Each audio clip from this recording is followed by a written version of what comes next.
Bismillahirrahmanirrahim. Assalamualaikum warahmatullahi wabarakatuh.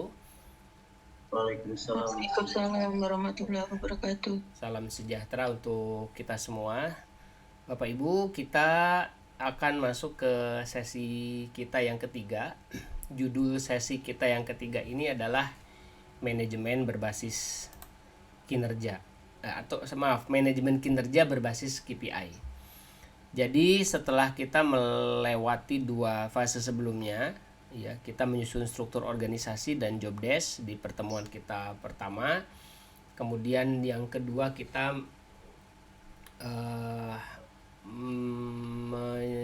yang kedua kemarin recruitment system, training, recruitment dan selection system. Di pertemuan yang ketiga ini kita akan membahas manajemen kerja berbasis KPI.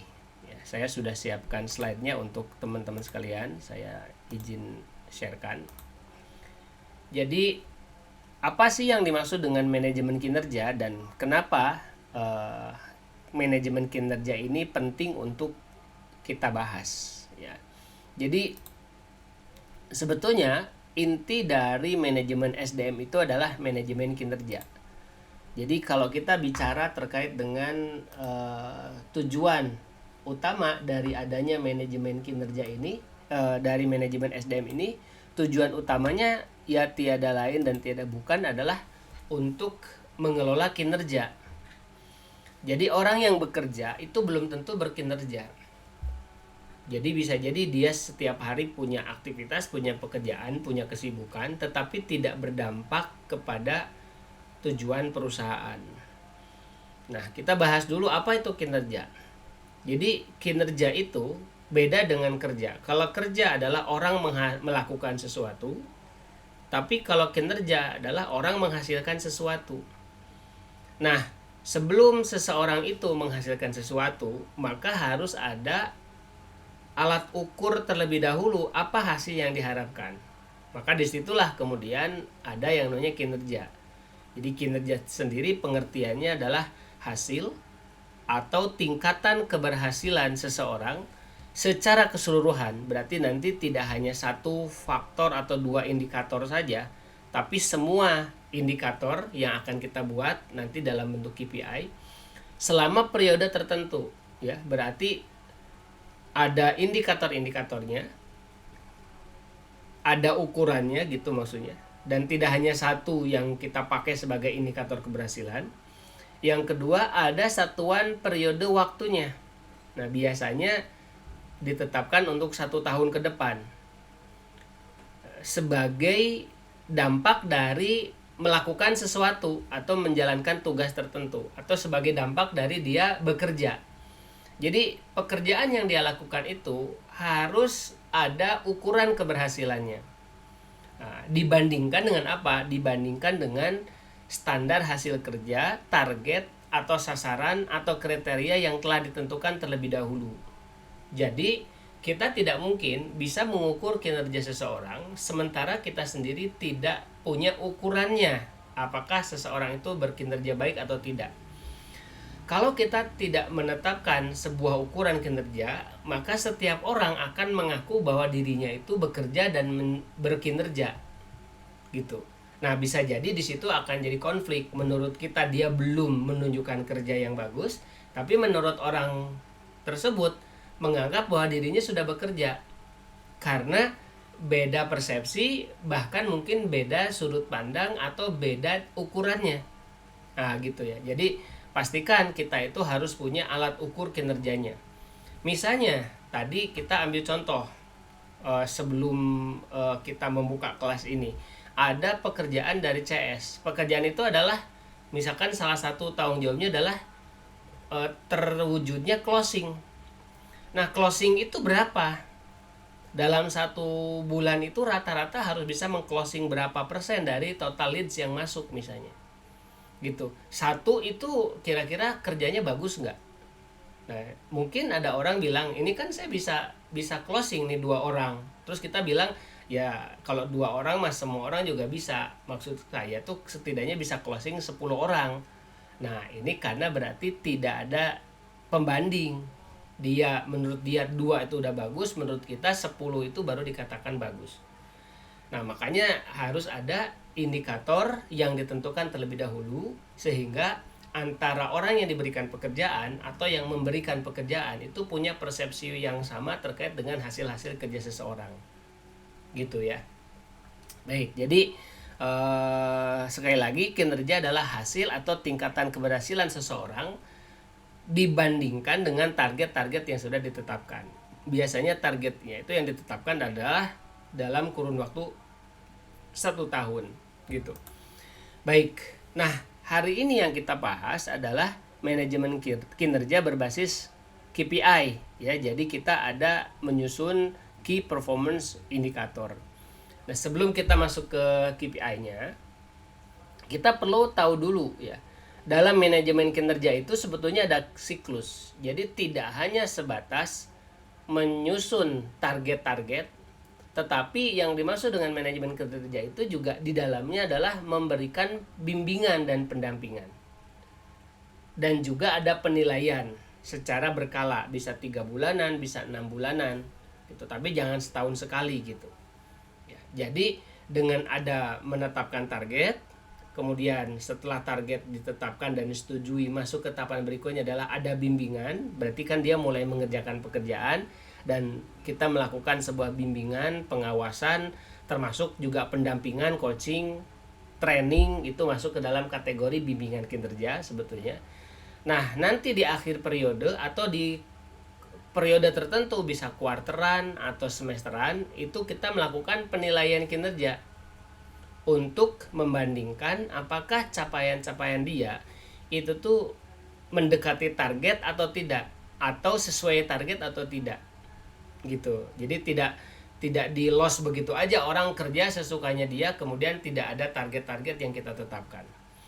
Nah, biasanya bicara target itu mungkin yang ditarget adalah orang-orang sales, orang-orang marketing yang kelihatan alat ukurnya uang. Padahal sebetulnya semua pekerjaan dalam organisasi kita, meskipun orang-orang tersebut tidak langsung bersentuhan dengan uang, seharusnya punya alat ukurnya.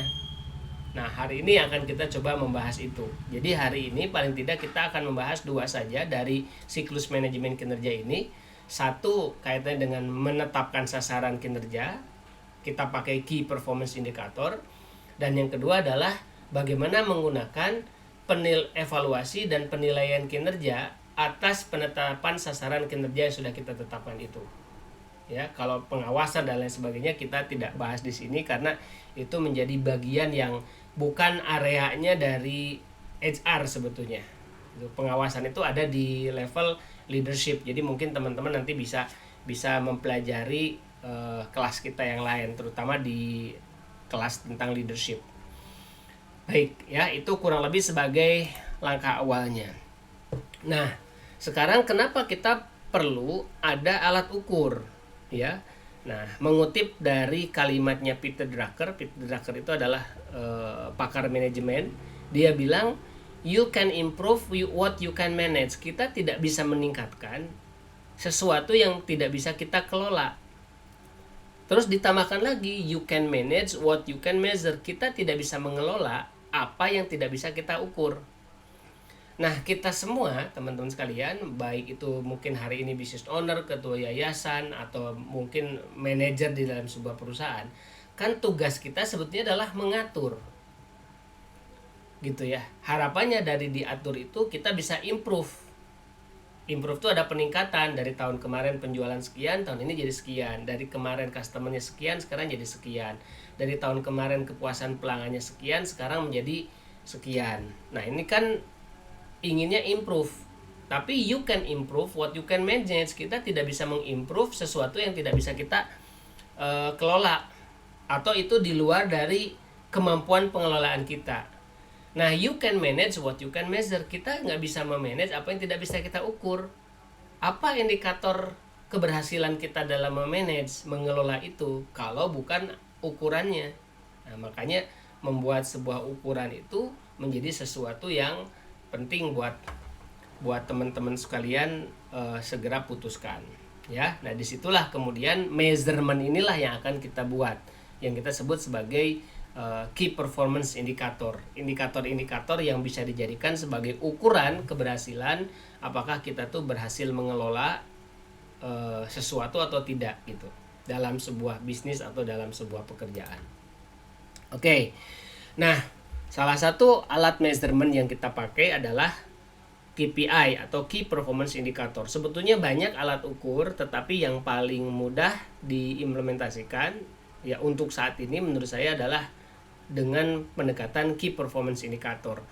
Nanti teman-teman sekalian mungkin di kelas lain teman-teman bisa pelajari ada satu lagi alat untuk atau tools yang manajemen yang bisa kita pakai untuk mengejar KPI, namanya adalah OKR atau Objective and Key Result gitu ya. OKR itu biasanya per 3 bulanan. Tapi khusus hari ini kita akan membahas Key Performance Indicator aja. Apa sih KPI? KPI adalah indikator atau ukuran yang bisa kita pakai untuk mengukur tingkat pencapaian kinerja terhadap sasaran strategis yang telah ditentukan. Jadi dengan kata lain gini teman-teman, kemarin kita sudah menyusun struktur organisasi beserta dengan tupoksinya atau job desk-nya. Ya, kemudian kemarin juga kita sudah membahas tentang recruitment and selection. Asumsinya berarti sudah ada orang yang menjalankan peran-peran tertentu dalam perusahaan. Di pertemuan pertama kita menentukan harus ada pekerjaan apa saja atau jabatan apa saja. Yang kedua, kita mencarikan orang untuk mengerjakan jabatan ini. Nah, yang ketiga, kita harus menentukan apa alat ukurnya bahwa seseorang itu bisa mengerjakan pekerjaan yang ada di jabatan itu.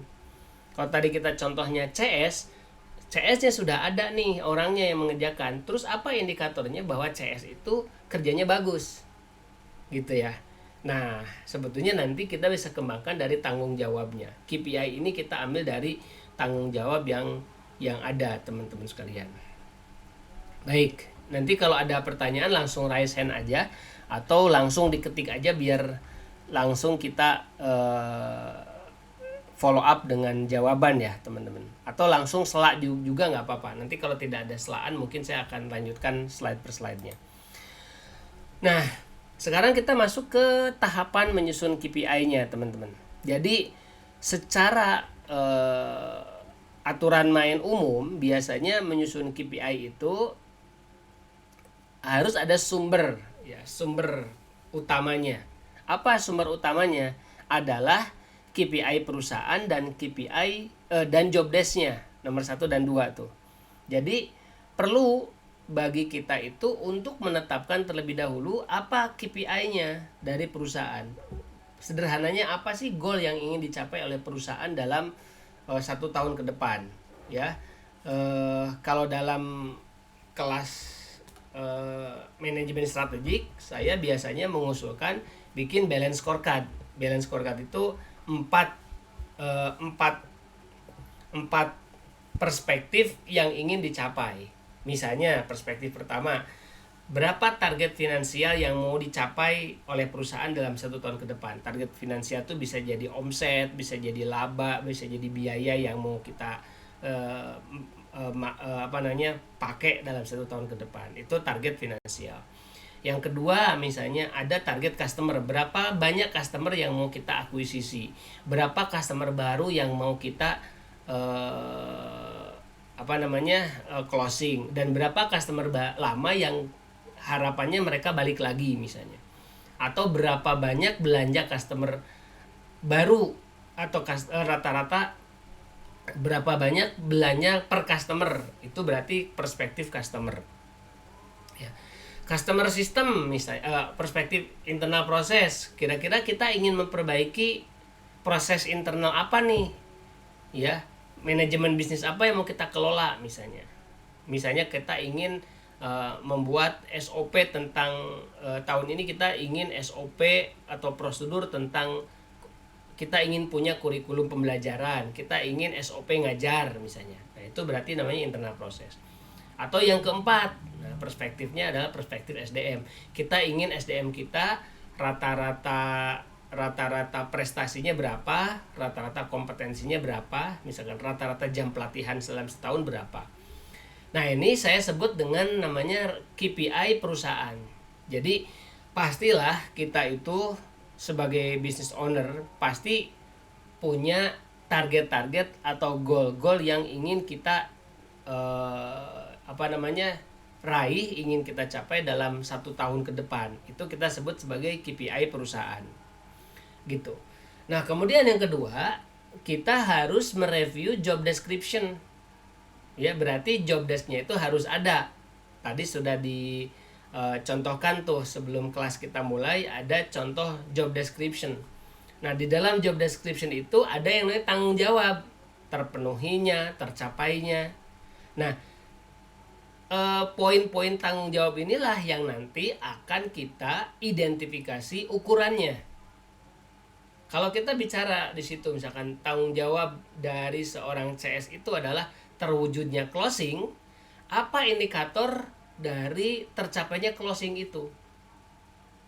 Nah, misalnya closing rate-nya berapa? Misalnya closing rate-nya 60% dari total leads atau dari orang yang nanya-nanya 60%-nya beli. Berarti 60% ini adalah indikator keberhasilan dari seorang CS dalam bekerja untuk meng-closing customer. Yang kedua, misalnya kalau tadi bicaranya adalah komplain, berapa banyak komplain. Nah, komplain itu kan kita harapannya sedikit sekali gitu. Nah, berapa persen dari customer yang komplain ke kita? Gitu. Atau berapa persen komplain yang terselesaikan dan berakhir kepada kepuasan customer. Itu juga bisa. Nah, itu ukuran ya. Nah, baru dari KPI perusahaan dan job description itu kita bisa menyusun KPI-nya. Nah, menyusun KPI berarti apa saja yang mau kita ukur. Terus yang selanjutnya adalah berapa targetnya. Yang kelima, menentukan bobotnya. Bobot itu karena nanti satu jabatan, teman-teman, itu bisa tidak cuma satu KPI, bisa jadi ada 3 sampai 5 KPI satu jabatan ya.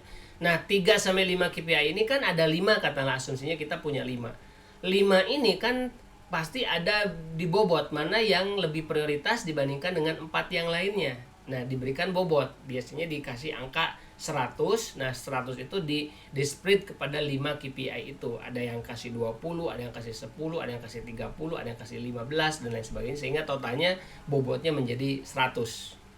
Ya, ini gambaran besarnya bagaimana kita membuat sebuah indikator kinerja berbasis KPI. Coba kita lihat contohnya ya. Jadi pastikan struktur organisasi sudah ada, job desk-nya sudah ada, kemudian goal perusahaannya sudah ada. Nah, misalnya pertanyaan begini lah, kalau saya belum bikin goal perusahaan bagaimana? Ya bisa, tapi ya berarti KPI-nya hanya mengambil dari KPI dari job desk. Nah, kalau job desk-nya nggak ada, target perusahaannya juga nggak ada, gimana KPI-nya?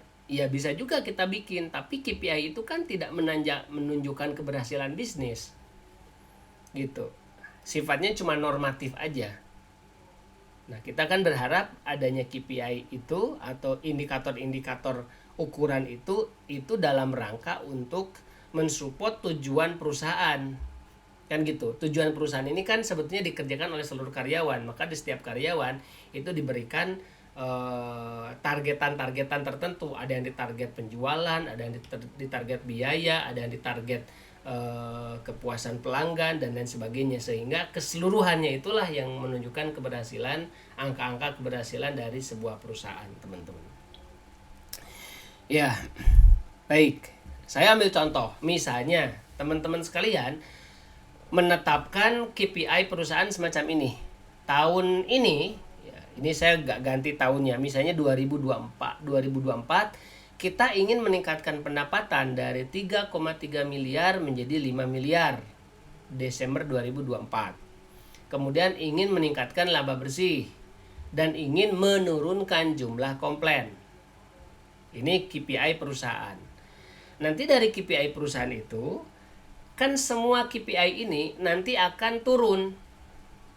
Ya, turun ke siapa? Turun ke struktur organisasi. Di situ akan ketahuan siapa yang bertanggung jawab terhadap pencapaian pendapatan. Nah, misalnya kita bisa aja sebut tim marketing dan CS, ya, tim marketingnya dan tim CS gitu. Karena CS yang mengclosing sehingga jadi uang, tim marketing yang mendatangkan lead. Nah, berarti nanti dibuat KPI, CS itu kira-kira tim marketing itu harus menciptakan berapa lead tuh. Ya. Nah, kemudian orang CS harus mengkonversi berapa supaya berapa customer. Kalau seandainya diasumsikan satu customer itu belanja 1 juta dan kita ingin omsetnya 5 miliar, berarti kan kita butuh 5.000 customer selama 1 tahun. Berarti 5.000 customer itu adalah customer yang closing sebanyak 5.000 customer. Nah, untuk mendapatkan 5.000 customer yang belanja 1 juta, itu kan kita butuh lead. Butuh leads itu adalah prospek yang nanya-nanya, yang tertarik, yang minat. Nggak mungkin cuma 5.000, katakanlah 10.000 gitu. Nah, 10.000 berarti mendatangkan 10.000 leads adalah KPI-nya marketing, dan closing rate 50% dari custom leads atau prospek yang masuk itu adalah KPI-nya CS. Gitu ya, teman-teman. Jadi kita harus pahami dari situ. Maka kalau tidak ada KPI perusahaan, kemungkinan besar kita di KPI-nya tidak akan nyambung dengan target-target perusahaan. Gitu. Yang kedua, contoh misalnya kita ingin meningkatkan laba bersih. Nah, laba bersih itu rumusnya apa? Laba bersih adalah rumusnya omset dikurangi biaya-biaya. Berarti omset sudah tuh, tadi larinya ke tim sales dan marketing, CS. Nah, sekarang biaya-biaya. Biaya-biaya itu siapa yang bertanggung jawab terhadap biaya-biaya itu? Nah, di perusahaan kita yang bertanggung jawab terhadap biaya, misalnya katakanlah tim produksi, ya kan, menentukan HPP misalnya, atau tim marketing juga bisa ada biaya marketing. Maka di situ KPI-nya muncul tuh. HPP produksi maksimal berapa dalam 1 tahun. Kemudian biaya marketing maksimal berapa dalam waktu 1 tahun. Omsetnya udah ketahuan 5 miliar. Kemudian kita ingin laba 1,5 miliar. Berarti total biayanya tidak boleh lebih dari 3,5 miliar. 3,5 miliar itu katakanlah 2 miliarnya untuk HPP, 1,5 miliarnya untuk marketing misalnya, sehingga totalnya 3,5 miliar. Nah, kalau biayanya 3,5 miliar, omsetnya 5 miliar, berarti laba bersihnya tercapai 1,5 miliar. Gitu ya, teman-teman. Jadi ini kita belum membahas tentang bagaimana menyusun KPI-nya. Tapi paling tidak atau setidaknya teman-teman semua tahu bagaimana sebuah sebuah KPI ini dibuat dan apa atau bagaimana hubungannya antara KPI dengan target-target yang ditetapkan oleh perusahaan. Baik. Ada pertanyaan dulu nggak sampai sini mungkin teman-teman?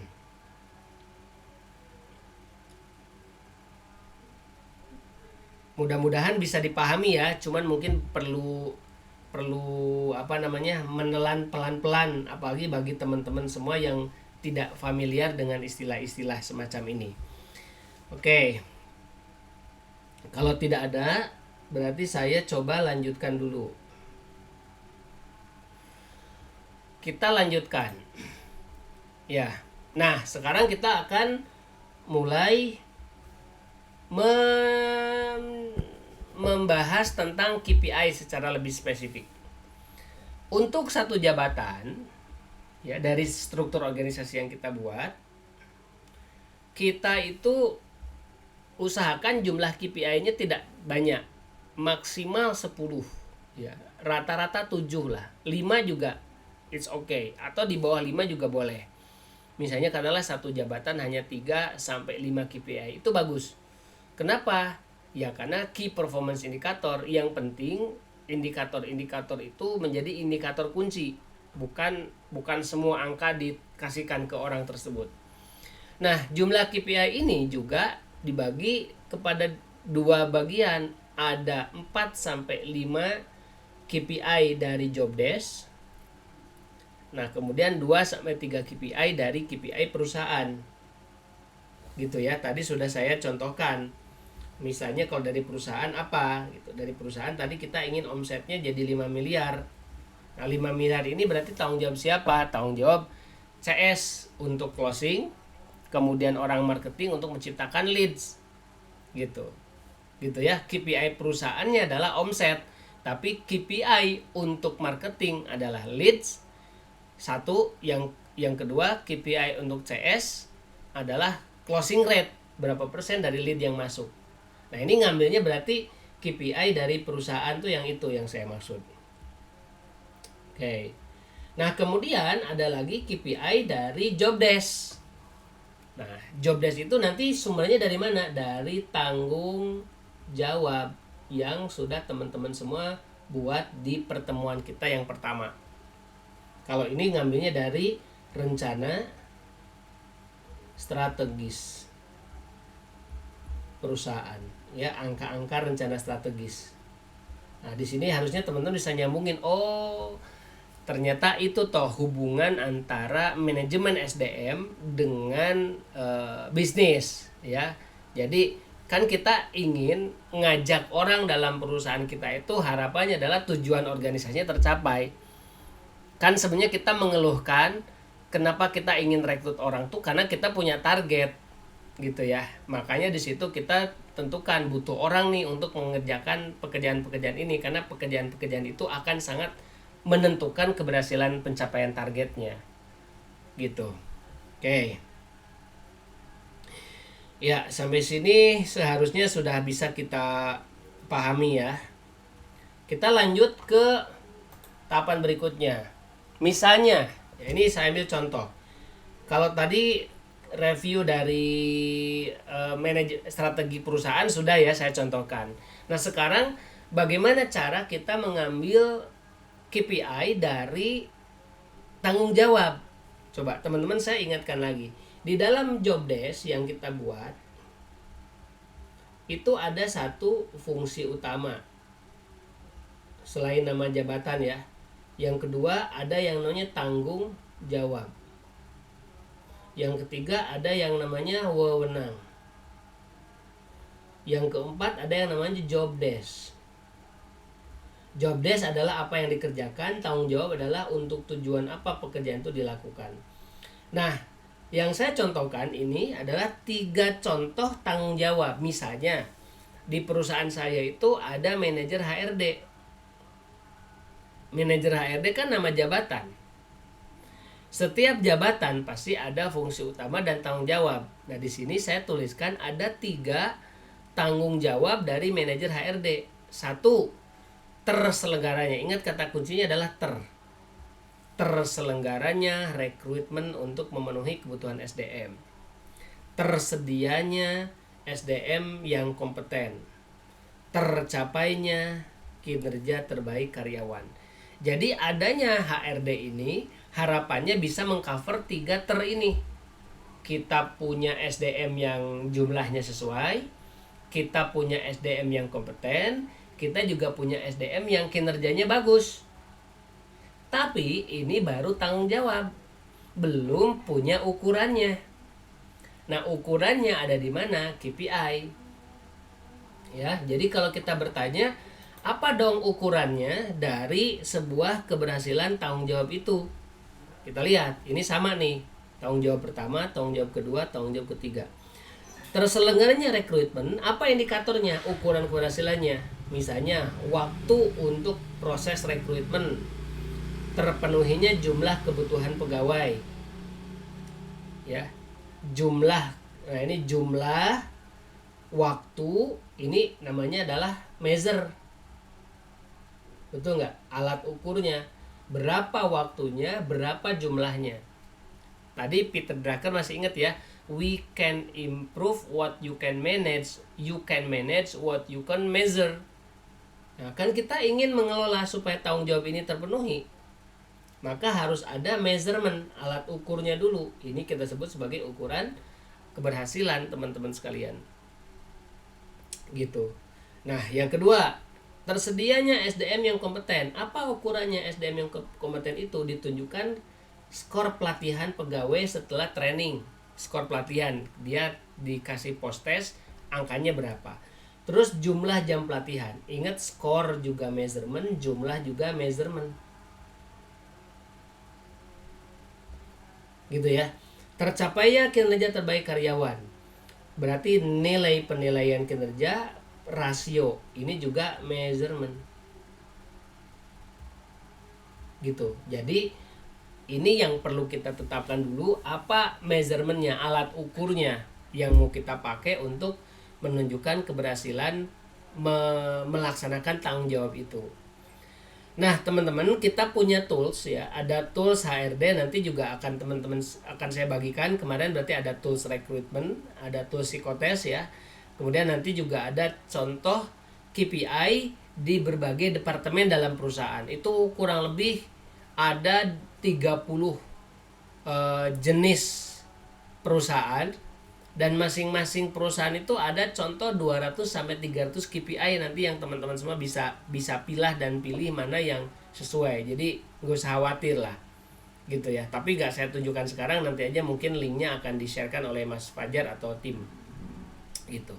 Nah, ini tentang bagaimana mengambil contoh KPI dari dari job desk. Tadi kita sudah contohkan bagaimana mengambil KPI dari strategi perusahaan. Ya, kalau strategi perusahaan omset.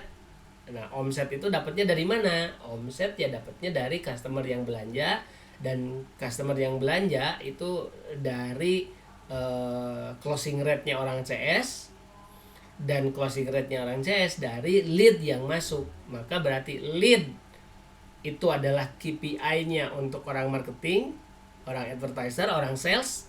Kemudian total customer yang beli itu adalah keberhasilan dari orang CS-nya atau dari tim sales-nya gitu. Oke, nanti kalau teman-teman lebih enak sebetulnya kalau kita coba diskusi langsung berdasarkan studi kasus masing-masing. Nah, ini hanya contoh aja supaya teman-teman kita tidak kesulitan kalau harus studi kasus dari contoh yang ada dulu. Oke, ini adalah formulasi dalam menyusun KPI. Jadi ukuran keberhasilan sebuah KPI itu harus spesifik dan terukur atau measurable. Yang tadi ya, jumlah, skor, nilai, persentase itu boleh. Dan harus eksplisit. Jadi bukan sesuatu yang masih abu-abu, masih perspektif atau masih persepsi. Gitu. Kepuasan pelanggan apa nih eksplisitnya? Ya, skor kepuasan pelanggan. Berarti nanti kita melakukan sebuah membuat kuesioner, mereka ngisi, kasih rate-nya berapa dari 1 sampai 5, bintang 1 atau bintang 5, mereka ngasih bintang berapa. Itu namanya eksplisit. Dan tidak sulit ya. Ini ada biaya dan lain sebagainya. Jadi ngerjainnya tuh nggak susah, ngukurnya tuh nggak usah pakai rumus, nggak usah pakai riset dan lain sebagainya, atau biaya untuk identifikasinya itu tidak merepotkan kita lah gitu. Oke, begitu teman-teman ya. Kita lanjut terus.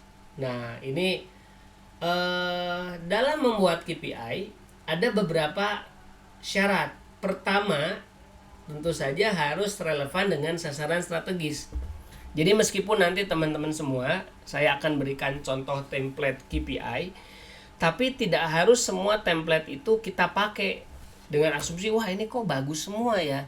Ya bagus sih bagus, tapi tidak harus yang bagus-bagus itu kemudian dipakai semua. Relevan nggak dengan tujuan strategisnya? Itu yang pertama. Yang kedua, controllable. Controllable itu di bawah kendali kita. Misalnya closing rate itu kendali siapa? Ya kendalinya CS lah. Kemudian leads itu kendalinya siapa? Kendalinya marketing lah gitu. Biaya itu kendalinya siapa? Kendalinya orang yang menggunakan uang lah gitu. Siapa dalam organisasi kita gitu. Ya, itu namanya controllable. Yang ketiga adalah actionable. Actionable itu kita tahu cara untuk mewujudkannya. Bagaimana caranya meningkatkan closing rate? Ya kita pelajari, kita belajar dan lain sebagainya. Oh gini toh caranya, cara openingnya, cara menyapanya, cara menawarkannya, cara cara memberikan sebuah pendekatan persuasif tertentu, itu namanya actionable sebetulnya. Atau bisa dipelajari caranya gitulah. Yang keempat, simple, harus sesuatu yang mudah dibaca. Itu tidak hanya kita yang paham, tapi mereka yang diberikan KPI juga paham. Misalkan Mbak closing rate-nya 50% ya, ngerti itu maksudnya. Oh berarti dari setiap prospek 50% yang harus beli. Mbak, rata-rata penjualannya harus di angka 1 juta ya, berarti setiap customer harus kita bisa meng-closing dan mereka belanja 1 juta. Simple namanya. Nah, yang kelima adalah kredibel. Kredibel itu bisa dipertanggungjawabkan atau ada eviden, ada bukti yang bisa menunjukkan bahwa dia berhasil mencapainya, bukan sesuatu yang sifatnya manipulatif. Misalnya tadi, closing rate-nya berapa? 50%. Mana ukurannya? Ini Pak, lead yang masuk 1000, yang closing 500 sekian. Nah, itu namanya berarti kredibel. Ya. Beberapa indikator yang harus teman-teman semua perhatikan dalam menyusun KPI, kurang lebih semacam itu. Oke, kemudian lanjut. Nah, ya. Jadi setelah kita menetapkan beberapa KPI-nya, baru kemudian kita tetapkan target-targetnya, angka-angkanya. Ya, target adalah ukuran yang ingin kita capai. Kemudian dibuat dalam jangka waktu 1 tahun. Jadi KPI itu untuk capaian 1 tahun. Atau boleh juga dibuat rata-rata bulanan, tapi hitungannya setelah 12 bulan. Ya. Nah, kalau pemantauannya boleh dilakukan bulanan, tribulanan, semesteran, atau tahunan. Ini pemantauannya, teman-teman. Jadi memantau itu bagian dari siklus tadi ya, perencanaan kinerja, menyusun KPI, kemudian bimbingan kinerja atau di sini pemantauan, kemudian di situ kemudian evaluasi atau penilaian. Kemudian evaluasi itulah akan menghasilkan KPI baru di tahun berikutnya. Gitu. Nah, penantauan ini untuk memastikan bahwa KPI kita tercapai. Kalau belum tercapai, kita tahu penyebabnya apa, sehingga kita bisa melakukan perbaikan sepanjang tahun itu. Entah dengan pelatihan, entah dengan bimbingan, entah dengan menambah karyawan, dan lain sebagainya. Oke ya, jadi begitu. Terus kita lanjut. Pertanyaan berikutnya adalah bagaimana kita menetapkan besarannya target-target itu. Dari mana angkanya? Kita menentukan angka-angka besarnya sekian itu. Nah, teman-teman, ada banyak cara, tapi sebetulnya paling tidak ada 3. Pertama adalah dengan melihat data tahun kemarin. Omset kita tahun kemarin berapa? 3 miliar. Tahun ini 5 miliar. Mungkin nggak? Mungkin deh. Nah, gitu berarti baseline. Jadi jangan sampai kita bikin target itu yang jauh banget gitu. Sementara tahun kemarin aja nggak tercapai targetnya. Jadi bikin itu kita sebut sebagai baseline, berbasis kepada capaian kita tahun sebelumnya. Naik 10% misalnya, boleh. Atau kita menetapkan angka tertentu berdasarkan keinginan shareholder atau ownernya. Oh, saya pokoknya pengen sekian. Nah, kalimat pokoknya itu kan sudah titah tuh, nggak boleh dibantah. Yang nanti harus dipikirkan adalah angka itu munculnya dari mana, logiknya gitu. Yang ketiga adalah mungkin dengan melakukan SWOT analisis, ya, melihat kekuatan kita, kelemahan kita, peluang dan ancaman. Terus kita muncul di situ dengan pertimbangan menimbang ini itu dan segala macam, kayaknya mampu deh kita meningkatkan closing rate dari 40% jadi 50% misalnya kayak gitu. Ya, jadi bisa dengan memenuhi atau memilih salah satu dari tiga cara untuk membuat atau menetapkan target dalam KPI. Oke, teman-teman. Terus ya. Nah, mungkin yang jadi pertanyaan adalah setelah kita punya KPI-nya dan targetnya, bagaimana menetapkan bobotnya? Kan satu jabatan ada bisa 3, 5, bahkan 10 KPI itu per jabatan. Ya. Nah, bagaimana cara menentukan prioritas? Ya, prioritas itu menentukan bobot itu berdasarkan kepada satu prioritasnya. Nah, prioritas itu apa? Mana yang lebih penting dibandingkan dengan yang lain? Semakin penting berarti kasih bobot yang lebih tinggi. Ya, penting itu berarti butuh alokasi tenaga lebih banyak, waktu yang lebih besar dibandingkan dengan yang lain. Maka disitulah diberikan bobot lebih besar dibandingkan yang lain. Atau berdasarkan tingkat kesulitan. Wah, ini untuk mencapainya bukan sesuatu yang mudah nih, sulit. Nah, berarti semakin sulit, bobotnya semakin tinggi. Ya. Nah, kita lihat. Terus biasanya semua KPI pasti minimal penting, nggak mungkin nggak penting. Kalau nggak penting ngapain dibuat KPI? Ya, jadi kategorinya cuman penting, sangat penting, atau kritikal. Very very important. Biasanya kalau penting 5-10%, sangat penting 10-15%, kritikal di atas 15%. Gitu ya. Baik. Ini maksudnya apa sih contohnya? Nah, inilah. Kita coba lihat contoh yang udah jadi dulu. Nah, ini teman-teman. Oke, jadi KPI itu sampai sini nih. Nah, tadi misalnya apa sih tanggung jawabnya? Tanggung jawabnya di rekrutmen. Tanggung jawabnya adalah di training. Tanggung jawabnya di performance. Setiap tanggung jawab ada KPI-nya. Setiap KPI ada targetnya. Dan setiap target ada bobotnya. Ya kan? Bobot ini totalnya sampai bawah harusnya jumlahnya 100. Jumlahnya harus 100. Nah, target ini, angka-angka ini tergantung dari KPI-nya. Jenis KPI-nya seperti apa. Nah, coba kita bahas pelan-pelan ya teman-teman. Kita lihat. Misalnya gini. Kita udah menetapkan nih, sampai sini harusnya udah paham ya teman-teman bagaimana munculnya area kinerja utama ini. Saya sebut nama lainnya adalah tanggung jawab, diambil dari job desk. Nah, KPI ini berarti turunan dari tanggung jawab. Rekrutmen apa sih indikator keberhasilannya? Berapa waktu yang dibutuhkan, rata-rata skor, evaluasi karyawan misalnya, udah ketemu tuh ya. Nah, ini kita sebut apa namanya? Area kinerja adalah tanggung jawab tadi. Kalau KPI adalah mana yang kita jadikan sebagai alat ukurnya. Nah, bobot ini tadi tuh yang 5-10, 10-15 atau di atas 15% gitu. Jumlahnya harus 100. Oke, kemudian kalau target ini besarnya menentukan 100% atau apa ya, tergantung bunyi. Kalau di sini prosentase jumlah kebutuhan pegawai, ya persentase. Rata-rata skor jangan skor dengan persentase, pakainya angka aja 80. Jumlah jam training jangan persentase, kan jumlah jam berarti berapa? 30 jam misalnya, atau 10 jam atau 15 jam. Tergantung teman-teman mau pakai berapa yang mau kita targetkan. Ini contoh aja.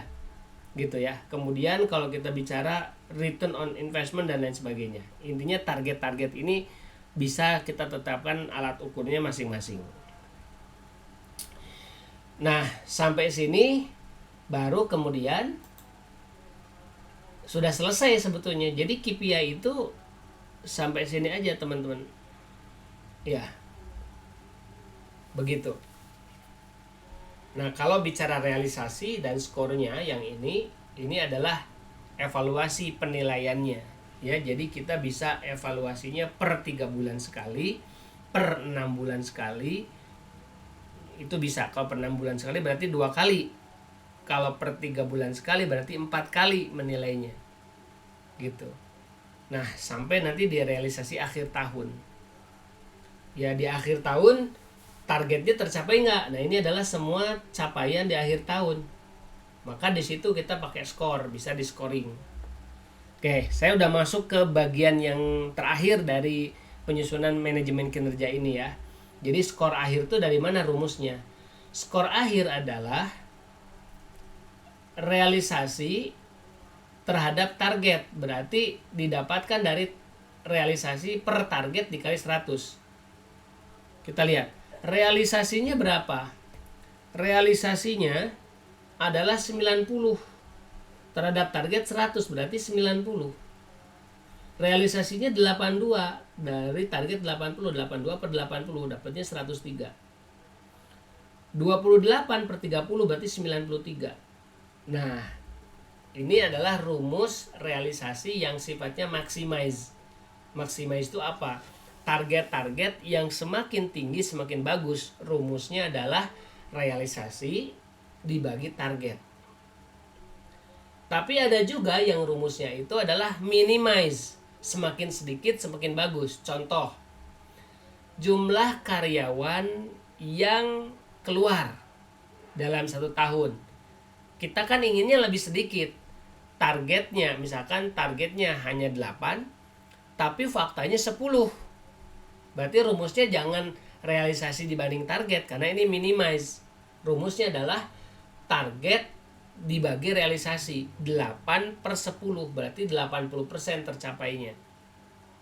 Atau 80 gitu ya. Makanya ada target minimize, ada target maximize. Kalau target maximize, rumusnya adalah realisasi dibagi target. Kalau minimize, target dibagi realisasi. Ketemulah angka-angka ini teman-teman. Tapi ini baru skor. Nah, skor akhirnya dikali apa? Ini dikali bobot. 15%-nya dari ini berapa? 15%-nya dari 103 berapa? 10%-nya dari 93 berapa? 10%-nya dari 88 berapa? Ya, sehingga muncullah angka-angka terakhir semacam ini. Oke. Tuh, berarti ada 14 dan lain sebagainya. Ini angka-angka semua, teman-teman. Angka-angka ini menjadi skor akhir, kemudian angka penilaian kinerjanya 92 dari 100. Berarti seseorang tersebut nilai kinerjanya adalah 92 dari 100 bobot. Bagus atau tidak? Ya bagus lah gitu ya. Nah, mungkin aja ada yang 60, ada yang 70 dan lain sebagainya. Baik. Begitu teman-teman kurang lebihnya terkait dengan bagaimana cara kita membuat KPI ya, dari 2 sumber. KPI itu diambil dari rencana strategis dan diambil dari job desk. Kemudian dalam performance management itu ada 3 aktivitas: menyusun KPI, melakukan bimbingan kinerja selama 1 tahun penuh. Itu jangan dibiarin aja, dievaluasi, dimonitoring, ditingkatkan kemampuannya, atau kalau perlu di situ ada yang namanya pembinaan, pelatihan dan segala macam. Dan kemudian di akhir atau dalam periode-periode tertentu per 3 bulan, per 6 bulan harus ada evaluasi penilaian kinerja untuk memastikan progresnya, apakah KPI itu on the track atau tidak ya, atau tidak. Baik teman-teman, kurang lebih itu ya pembahasan kita. Saya akan buka sesi tanya jawab. Jika teman-teman mungkin ada yang ingin ditanyakan terlebih dahulu, silahkan. Ada? Bu Rahmi atau Mas Irfan atau siapapun boleh kalau ada yang mau bertanya. Tanya Kang Rian. Silakan Mbak Isa. Iya, terima kasih Kang Rian untuk waktunya. Ya.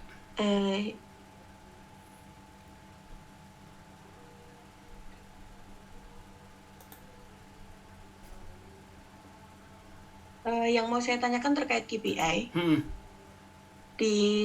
Kebetulan di perusahaan kita sudah memberlakukan KPI yang memang baru tahun 2023 ini kita memang melakukan review ya atau adjustment terkait dengan job desk teman-teman. Yang mau saya tanyakan gini kan, satu, penyusunan KPI itu apakah sama seperti job desk, artinya ada tim tersendiri yang menyusunnya, yaitu yang terdiri dari pimpinan dan HR? Iya. yang mengetahui proses bisnisnya, itu yang pertama. Iya. Yang kedua, kebetulan untuk di perusahaan kita KPI itu setiap bulan kan, Oke. gitu ya. Jadi poin itu penilaian teman-teman itu teman-teman mengisi sendiri prosesnya, gitu ya, dari KPI yang sudah diserahkan oleh masing-masing atasan, dan nanti akan ditotal setiap 1 semester sekali. Artinya dalam 1 tahun itu ada 2 kali penilaian. Nah, yang mau saya tanyakan, apakah penyusunan KPI ini artinya disesuaikan dengan kondisi yang memungkinkan setiap bulan atau 1 semester atau tahunan untuk bisa di-adjust atau diubah, atau memang idealnya ada kira-kira waktu tertentu bahwa KPI itu untuk direview berapa kali dalam 1 tahun atau dalam kurun waktu tertentu. Kemudian yang ketiga, kalau boleh nanti minta contoh template Excel-nya Kang terkait untuk cara menilainya tadi, karena kebetulan untuk yang penilaian minimize dan maximize itu yang dijelaskan tadi sangat simpel dari contoh Kang Rian, cuman aplikasi di perusahaan kita agak sedikit rumit ya gitu. Kalau contoh di tim sales kami hanya ada 2 Kang untuk KPI itu. Yang pertama adalah omset yang tergenerate, artinya itu yang menjadi uang dengan bobot 70%, gitu ya. Yang kedua yaitu yang belum jadi uang, artinya baru ruang negotiable. Ada kemungkinan itu closing dan tidak, dan itu pembobotannya di 30 gitu ya. Jadi nanti berkenan kalau Kang Rian bisa memberikan contoh template Excel-nya untuk bisa kita contoh gitu. Oke. Itu dulu Kang Rian. Oke. Terima kasih. Ya.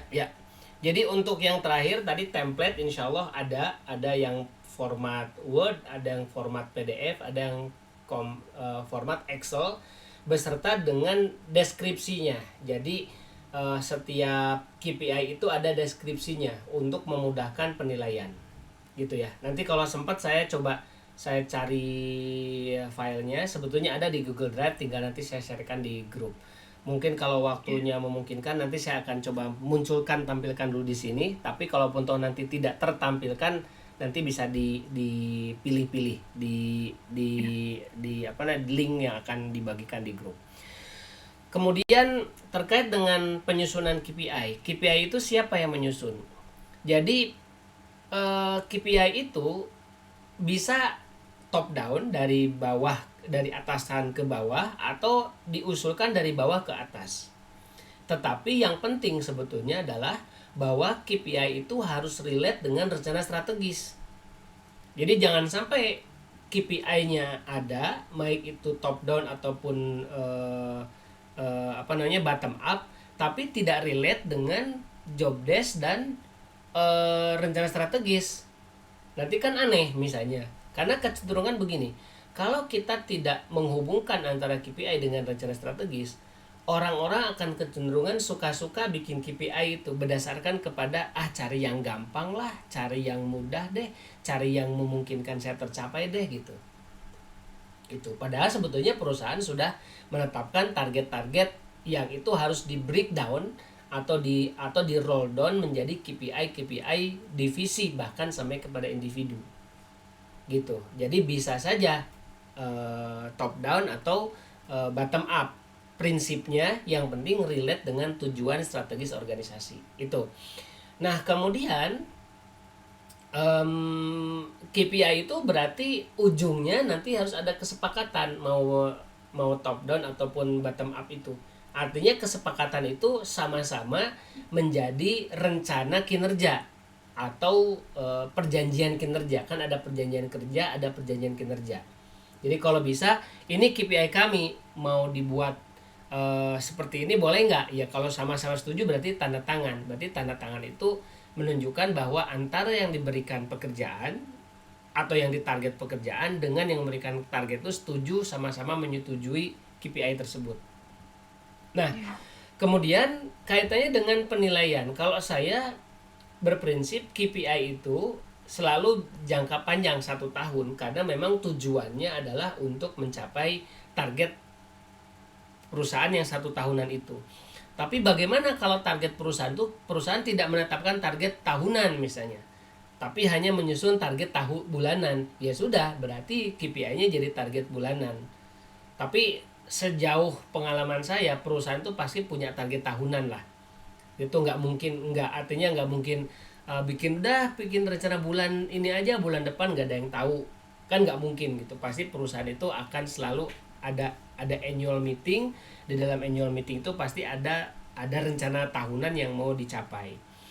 Nah, bisa saja kita itu mengukur, kalau saya sih bilangnya bukan mengukur ya, tapi memonitoring. Memonitoring itu sebenarnya adalah ukuran sementara. Jadi misalnya begini, dalam 1 tahun kita ada target 100.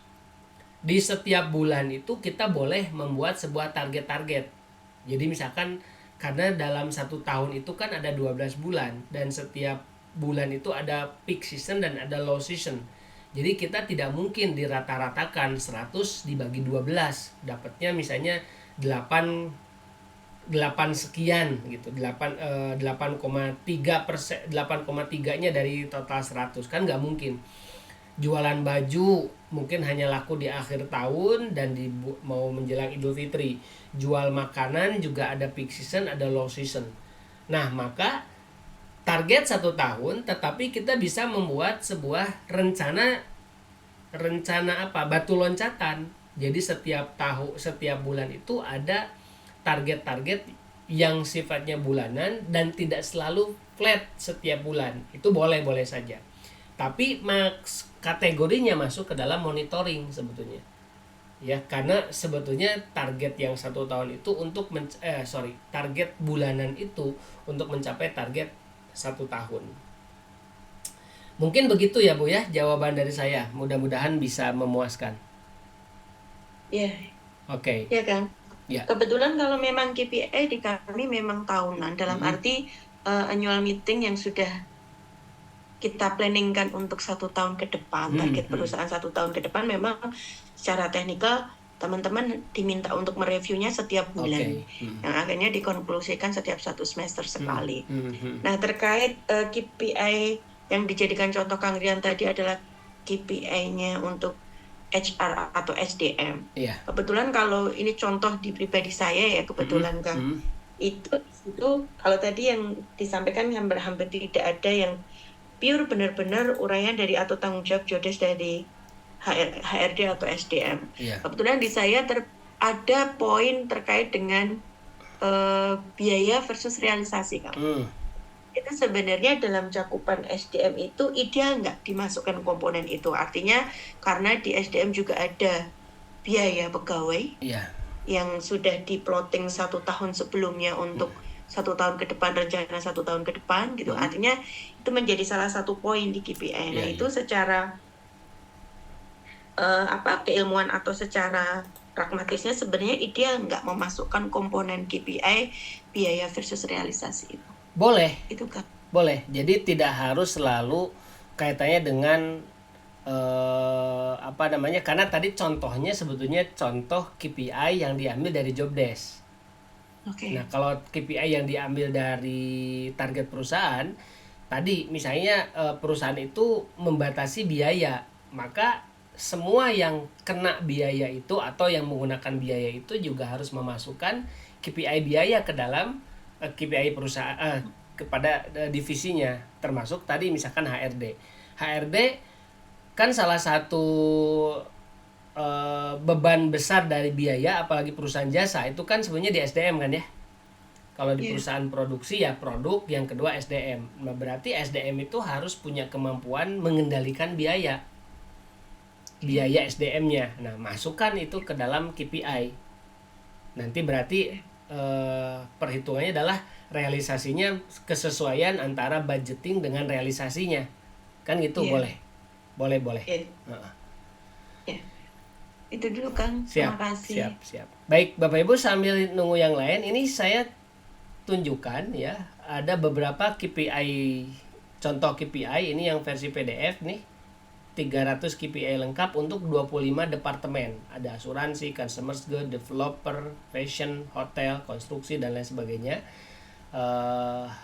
Ada juga nanti yang versinya, nah ini yang Excel. Excelnya ini sama sebetulnya isinya, cuman kalau Excel ini lebih mudah untuk kita kelola. Misalnya kita ambil contoh saja untuk staf keuangan misalnya. Coba open ya. Kita lihat contoh KPI untuk staf keuangan. Bentar. Mudah-mudahan bisa dilihat. Nah, misalnya mana? Oh ini. Ya. Ini misalnya kamus KPI untuk staf keuangan. Coba saya zoom. Belum keluar kayaknya. Belum keluar. Sebentar.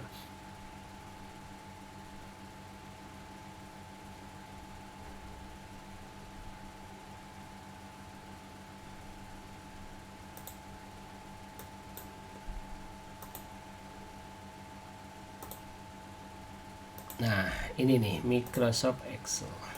Ya. Ini contoh. Zoom dikit. Nah, jadi KPI-nya ini ya misalkan pembuatan invoice penagihan ya, KPI-nya apa? Ini ada, kemudian bobotnya berapa, targetnya berapa. Nah, ini ada skor. Sama sih, ini kalau contoh aja, contoh kalau tercapai dan tidak tercapai. Kemudian ada kamus KPI-nya. Jadi kamus KPI ini deskripsinya apa sih, pengertiannya, cara mengukurnya bagaimana, formulasi pengukurannya bagaimana, kemudian tipe KPI ini masuk ke dalam maximize atau minimize, satuan KPI-nya apa, ini kebanyakan persentase gitu ya. Periode pelaporannya ada yang bulanan, tahunan, sumber data untuk realisasinya apa, muncul ya contohnya ya di situ ya. Nah ini nanti Bapak Ibu semua bisa surfing sendiri ya. Nah, insya Allah ini cukup bisa diandalkan lah untuk dijadikan sebagai bahan kita dalam menyusun KPI. Begitu teman-teman. Baik, silakan. Barangkali ada lagi yang lain, Bu Rahmi kayaknya. Silakan. Ya, Assalamualaikum Pak Rian. Yes. Waalaikumsalam warahmatullahi wabarakatuh. Saya mau menanyakan sedikit nih Pak Rian. Jadi kalau di salah satu perusahaan yang pernah saya bergabung, itu saya pengen sistem KPI-nya bisa diterapkan juga di apotek. Ya. Saat itu KPI-nya kami buat menjadi 2 kategori besar. Jadi ada KPI yang berhubungan dengan proses kerja atau KPI PK, dan KPI hasil kerja atau KPI HK, kita sebut seperti itu. Di mana kontribusinya PK atau HK itu tergantung dari departemennya. Jadi misalnya untuk departemen sales dan marketing, maka hasil kerja penilaiannya, kontribusinya akan lebih besar skornya ketimbang PK, gitu ya, yang proses kerja. Apakah kira-kira sistem seperti ini ideal, atau mungkin ada saran dari Pak Rian? Kemudian pertanyaan kedua, karena proses penilaian pembuatan KPI-nya seperti itu, ada proses kerja dan hasil kerja, pada departemen sales dan marketing itu otomatis kan kita bikin tinggi untuk proses hasil kerja, artinya pencapaian target. Sehingga apabila setting target dari perusahaan itu terlalu ketinggian sehingga tidak tercapai, padahal timnya sendiri sudah bekerja keras, jadi ada kecenderungan nanti hasil akhirnya nilai SDM tersebut, tim sales atau marketing itu menjadi rendah. Akhirnya secara manajemen kita mengadjust, udah kita tinggi-tinggiin penilaian pada proses kerja pun dia masih belum tercapai nilai yang boleh dikatakan sedang atau cukup gitu. Nah akhirnya kan jadi ada adjust tersendiri Pak untuk kondisi seperti itu, karena setting target yang terlalu ketinggian atau gimana ya, kontribusinya sebaiknya apakah baik sales ataupun marketing untuk penilaian skor di hasil kerja itu cukup misalnya katakan komponennya 35% saja, tapi tetap proses kerjanya yang benar-benar dituntut untuk bagus. Jadi misalnya 65% gitu. Sebelumnya kami buat komponennya di hasil kerjanya itu terlalu tinggi, Pak. Jadi pada saat perhitungan jadi sangat mempengaruhi nilai akhir, padahal orangnya juga kita udah nilai baik gitu, Pak, kira-kira. Iya, jadi ada orang kerjanya baik tapi hasil kerjanya nggak baik karena memang bobot untuk hasil kerjanya lebih tinggi sehingga skor akhirnya jelek gitu ya Bu ya. Betul. Oke. Ya.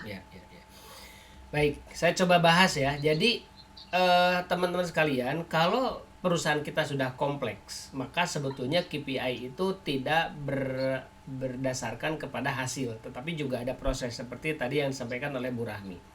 Jadi ada proses, ada KPI proses dan KPI hasil.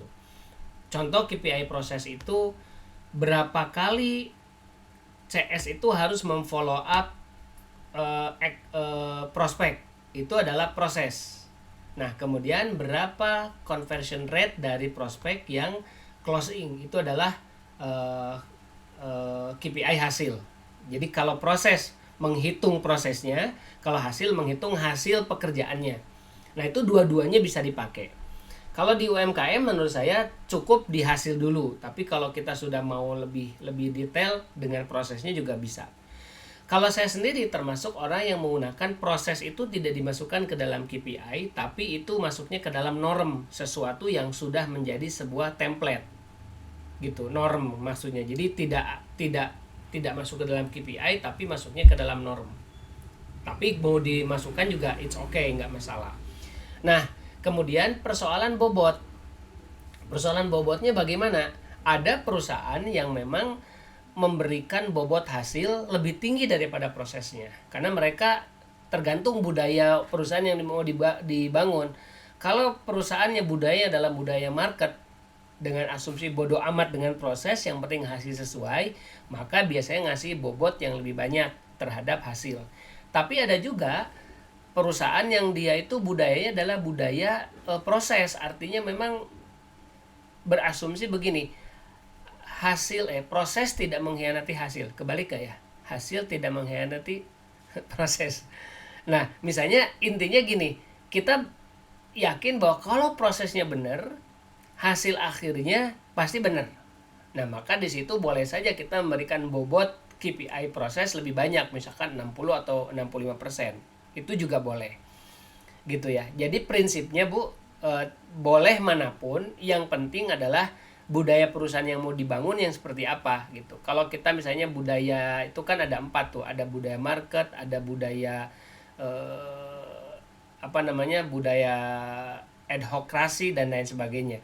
Kalau budaya yang dimaksud adalah budaya kekeluargaan, budaya kompak, budaya kinerja atau budaya kerja yang menghargai setiap proses dibandingkan hasil, ya nggak masalah. Berarti bobot untuk proses itu lebih besar dibandingkan dengan bobot untuk hasil.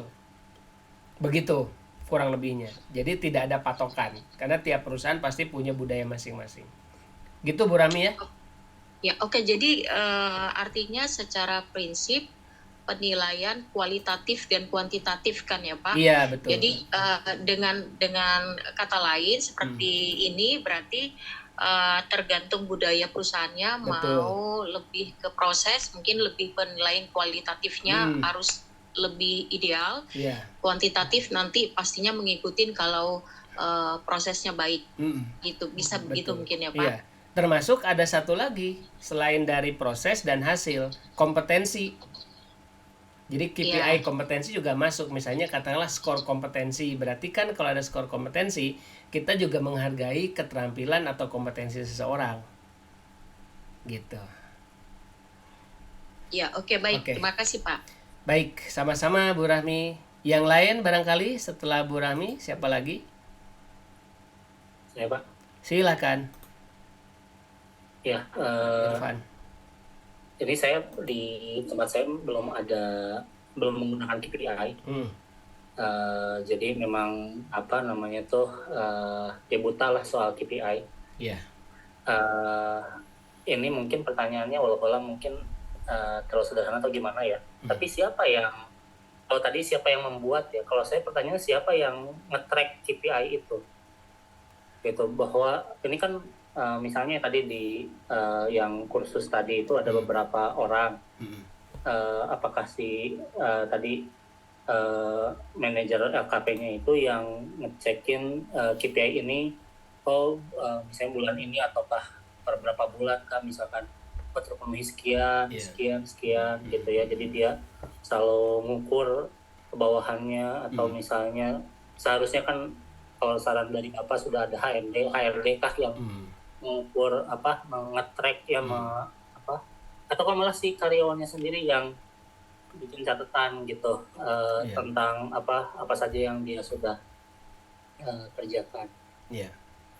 Juga mungkin yang kedua itu biasanya kalau saya dengar KPI itu selalu ada kaitan sama reward mungkin. Kalau ini tercapai sekian persen ada bonus. Nah itu sebenarnya hubungan KPI dan reward itu seperti apa? Oke. Pertanyaan pertama terkait dengan siapa yang melakukan mengevaluasi, memonitoring KPI itu. Jadi KPI itu sifatnya adalah berarti dibuat oleh, makanya tadi kan ada direktur atau ada manajer. Maka manajer itulah yang sebetulnya membuatkan KPI baik oleh dianya sendiri atau bersama-sama dengan timnya, orang yang diberikan target. Gitu ya. Jadi manajernya itu dengan timnya yang diberikan target. Bisa top down, manajer bikin sendiri, atau bottom up dari bawah mengusulkan itu ke atasannya, atau berdasarkan diskusi. Itu boleh. Prinsipnya menyusun KPI itu boleh dengan cara apapun. Yang penting relate dengan tujuan strategi organisasi. Balik lagi, mau pilih yang mana tergantung budayanya. Kalau budayanya budaya top down, ya kita yang bikin plan, teman-teman yang mengeksekusi gitu. Nah, termasuk di dalamnya yang memonitoring, mengawasi, mengevaluasi, mengarahkan. Jadi bukan HRD. HRD itu dia regulator saja yang membuat sebuah aturan mainnya. Ya, kapan, bagaimana format KPI, kapan KPI itu dievaluasi dan segala macam. Tapi eksekusi itu adalah hubungan atasan dengan bawahan. Termasuk yang memberikan penilaian kinerja itu bukan HRD. HRD itu hanya ngumpulin saja. Makanya HRD itu tidak lebih penting daripada leader. Gitu ya. Kalau nggak ada HRD-nya bagaimana? Ya leadernya yang bikin. Gitu. Yang membuat sebuah rencana target kerjaan mingguan, bulanan, tahunan, dan dia pula yang mengevaluasi, dia pula yang memberikan penilaian. Gitu ya. Jadi HRD itu adanya belakangan kan. Organisasinya belum ada, nggak mungkin ada HRD. Organisasinya sudah ada pun belum tentu harus ada HRD. HRD diperlukan bila mana perusahaan kita sudah besar, sudah kompleks, barulah di situ ada HRD. Tapi peran-peran ke SDM harus ada. Makanya judulnya HR for UMKM, bukan HRD-nya, tapi mengelola SDM untuk UMKM. Mau 2 orang, mau 5 orang, 10 orang, 100 orang, ya harus ada pengelolaan SDM, baik itu dilakukan oleh HRD ataupun oleh atasan. Dalam prinsip HR system itu atasan adalah HR di dalam divisi tersebut. Jadi kalau kita punya divisi marketing, manajer marketingnya dialah HR di dalam divisi tersebut, bukan HRD. Bayangin HRD dengan 1 atau 2 orang harus mengelola sejumlah orang segitu banyaknya, menilai dan lain segala macamnya, jelas nggak mungkin. Jadi yang bertanggung jawab terhadap kinerja SDM adalah atasannya sebetulnya. Gitu, itu satu. Yang kedua apa tadi ya? Hubungan antara KPI dengan rewards. Nah ini sebetulnya mau saya sampaikan. Jadi apapun hasil capaiannya, tadi misalkan contoh 92,19, itu nanti kaitannya kemana? Ke remuneration, ngaruh. Ya. Sedikit saya kasih bocoran. Remunerasi itu tidak hanya membayarkan gaji take home pay itu hanya dari satu jenis gaji. Nanti kita akan bahas ada gaji pokok, ada gaji tunjangan, ada gaji prestasi. Atau bahasa lainnya adalah pay for person, pay for position, pay for performance. Jadi seseorang bawa uang ke rumah dalam bentuk gaji itu terdiri dari 3 instrumen. Gaji pokok, gaji tunjangan, dan gaji hasil kerja dia. Gitu. Nah, berarti hasil kinerja itu akan menentukan berapa jumlah yang dia terimakan atau yang dia terima dari perusahaan. Berarti ini nanti nyambung. Cuman berapa besarnya, bagaimana sistemnya dan lain sebagainya kita tidak bahas sekarang. Kita akan bahas besok Sabtu di pertemuan kita terakhir tentang sistem remunerasi atau menyusun sistem gaji di dalam perusahaan kita. Gitu ya Mas Habibie ya. Tapi intinya sebetulnya ini akan nyambung dengan sistem remunerasi yang akan kita bahas besok. Baik. Tapi kalau ini itu evaluasinya itu berarti harus bulanan sehingga itu nanti masuk ke dalam gaji bulanan atau? Tergantung. Makanya kalau evaluasinya bulanan pasti nanti akan ada sistem gaji bulanan yang menghitung itu. Ya, makanya kan gaji itu kan kalau bicara bonus itu ada 2. Ada yang namanya bonus, ada yang namanya insentif.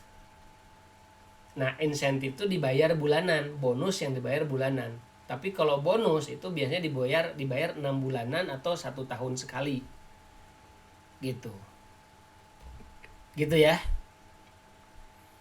Tapi tidak hanya gaji itu, tidak cuma satu jenis gaji. Dalam satu orang tuh pulang itu kan di situ ada rinciannya, gaji pokokmu berapa, gaji tunjanganmu berapa, gaji insentifmu berapa. Nah, insentif itu diambil dari prestasi kerja yang diakumulasikan selama 1 bulan itu.